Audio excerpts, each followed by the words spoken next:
दोस्तों, Iran Israel और America पर प्रलय बनकर गरज रहा है। ऐसे ऐसे हमले कर रहा है जो ना तो कभी अमेरिका ने सोचे थे और ना ही कभी इजराइल ने सोचे थे। और दोस्तों, हालात ऐसे बेकाबू हो गए कि बीती रात ईरान इजराइल और अमेरिका के लिए कयामत की रात लेकर आ गया। पूरी दुनिया ये देख रही थी कि कैसे ईरान अकेले अपने लोगों के लिए, अपने नागरिकों के लिए उन 150 से ज्यादा मासूम इजराइल अमेरिका को एकदम तबाह कर रहा है, क्योंकि ईरान के पास अब बचा ही कुछ नहीं। क्योंकि खामनेई को मारने के बाद जब कुछ नहीं बचता इंसान के पास, तो लास्ट ऑप्शन होता है कि वो मरे या मारे।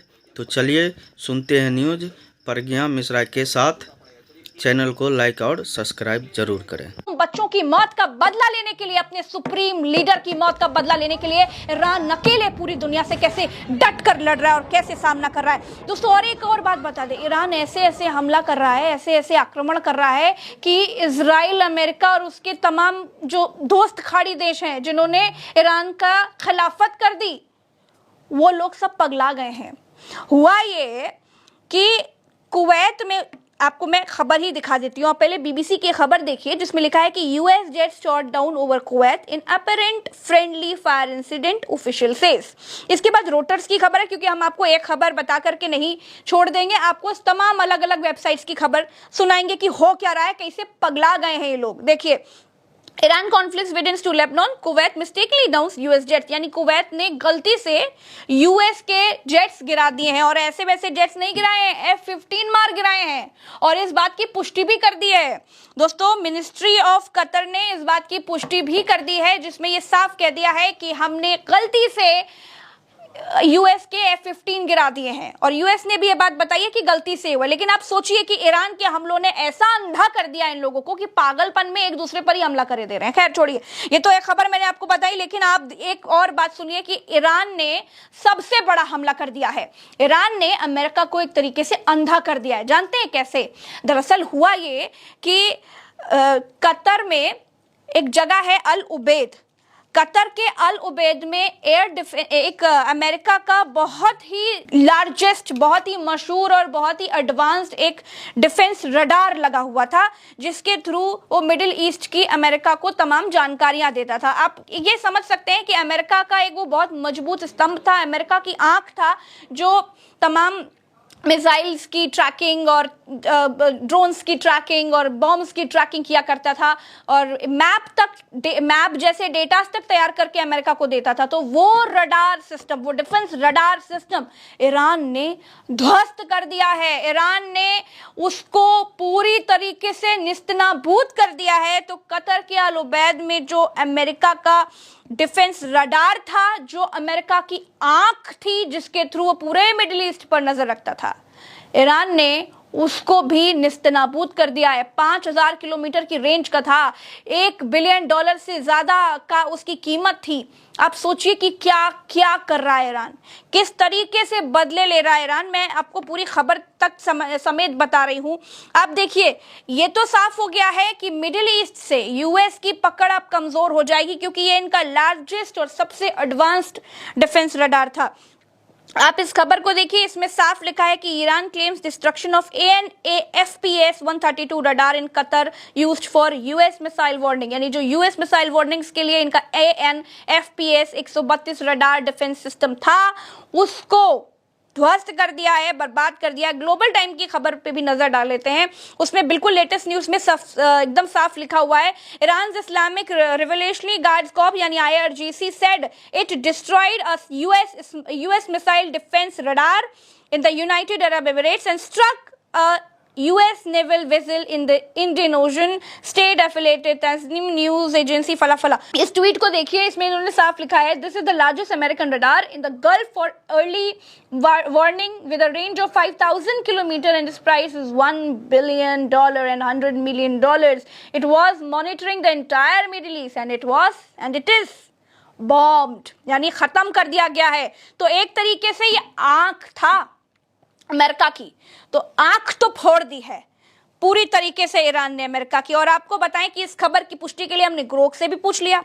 जब हमने ग्रोक से पूछा कि भैया ऐसा हुआ है क्या, इतना बड़ा हमला अमेरिका पर कर दिया है ईरान ने, तो ग्रोक ने बताया कि Iran's IRGC claims yes they destroyed the US AN/AFPS 132 early warning radar in Qatar. अब सोचिए, ईरान ऐसे ऐसे बदले ले रहा है जो कभी तो अमेरिका ने तो कभी नहीं सोचे थे। और दोस्तों आपको ये भी बता दूं कि Iranian drones and missile strike US base in Bahrain hitting radar system, इसकी तस्वीर भी बिल्कुल साफ साफ तौर पर आ गई है। ये खबरें हम आपको एक एक तथ्यों के साथ और एक एक वेबसाइट में जिस तरीके से पुष्ट खबरें हैं उसके हिसाब से आपको बता रहे हैं। और दोस्तों अमेरिका अब पूरी तरीके से फंस गया है, क्योंकि ईरान अब अकेला नहीं। अब खबरें आ रही हैं कि चाइना और रशिया भी ईरान के साथ आने वाले हैं। और ये जब दो सुपर पावर देश, ये जो महान शक्ति, जब ईरान, क्योंकि ईरान खुद भी बहुत शक्तिशाली है, जो अकेले अमेरिका और इजराइल को नाकुचने छुपाया हुआ है, जब इसके साथ चीन और रशिया भी आ जाएंगे, दो महान शक्तिशाली देश जब जुड़ जाएंगे, तब क्या होगा आप ये सोचिए। भाई चाइना भारत का दुश्मन है, वो अलग बात है, लेकिन ईरान का साथ देने के लिए चाइना ने ये साफ कह दिया है कि हम ईरान की संप्रभुता बचाने के लिए उसके साथ खड़े होंगे। और रशिया तो पहले ही बोल चुका है कि अली खामनेई की हत्या गलत की गई।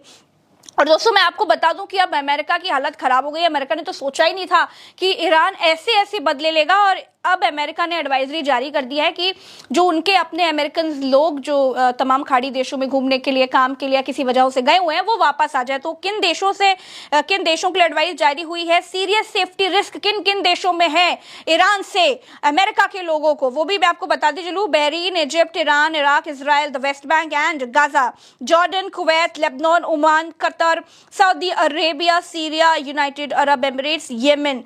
आप देखिए इन तमाम देशों को साफ एडवाइजरी जारी कर दी है कि अमेरिकन जहां भी हैं सुरक्षित रहें और वहां से निकलने की कोशिश करें। और दोस्तों अब ये बात साफ हो गई है कि ईरान पीछे हटने वाला नहीं है। ये लड़ाई बहुत लंबी जाने वाली है और ये युद्ध बहुत विनाशकारी, विध्वंसक होने जा रहा है, ये भी बिल्कुल साफ हो गया है। और जब चाइना और रशिया ईरान के साथ है, हालांकि अभी तक चाइना ने इस बात की पुष्टि नहीं करी है, ये डिक्लेयर जरूर किया है कि हम संप्रभुता बचाने के लिए साथ आ सकते हैं, लेकिन अभी तक पुष्टि नहीं की है कि हम अपने हथियारों के साथ ईरान का साथ देने के लिए आएंगे।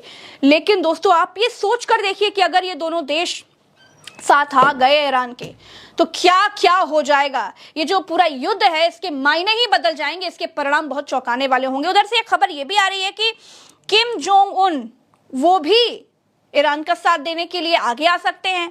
एक मैं आपको खबर सुनाती हूं जिसमें लिखा हुआ है कि Kim Jong Un, if Iran ask we will provide it with missiles against Israel, one missile is enough to erase it. अब ये खबरें ऐसी आ रही हैं, हालांकि हम इसकी पुष्टि नहीं करते, लेकिन खबरें ऐसी आ रही हैं कि किम जोंग उन ने यह कह दिया है कि एक मिसाइल ही सब पर भारी पड़ जाएगी, आप अगर हमको बुलाना चाहें तो हम बुला सकते हैं। लेकिन फिलहाल ईरान अकेले ही सबसे लड़ रहा है और भयानक लड़ रहा है। और इसका असर ये हो गया है कि अब स्पेन भी डर गया है और स्पेन ने साफ तौर पर मना कर दिया है अमेरिका को अपने एयर बेसिस यूज करने के लिए ईरान पर हमला करने के लिए। यानी कि अमेरिका स्पेन के एयर बेसिस यूज नहीं कर सकता ईरान पर हमला करने के लिए। देखिए ये आप खबर देखिए डेली बिल की, इसमें बिल्कुल साफ लिखा हुआ है कि Spain denies US permission to use its military bases to attack Iran. यानी ईरान का साथ एक तरीके से स्पेन ने भी दिया है।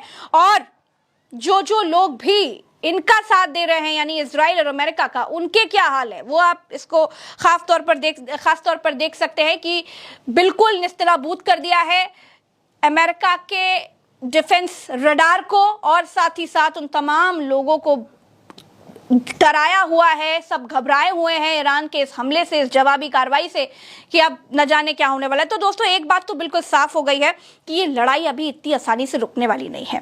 अली खामनेई ने जो भी प्लान्स बनाए थे, अली खामनेई तो चले गए, लेकिन उनके पीछे जो प्लान्स उन्होंने बनाए हुए थे, उन प्लान्स पर पूरी तरीके से एग्जीक्यूट कर रही है ईरान की सरकार या फिर ईरान के लिए IRGC के लोग। आप ये देखिए कि ईरान से कितना डर गए हैं। ये देखिए, ये नेतन्याहू का एक मैं आपको वीडियो सुना रही हूं जिसमें वो बिल्कुल साफ तौर पर कह रहे हैं कि ईरान से लड़ना आसान नहीं है, ये युद्ध इतना लंबा चल सकता है या कहां तक जाएगा अभी कुछ कहा नहीं जा सकता। अब सुनिए इन्होंने क्या कहा है।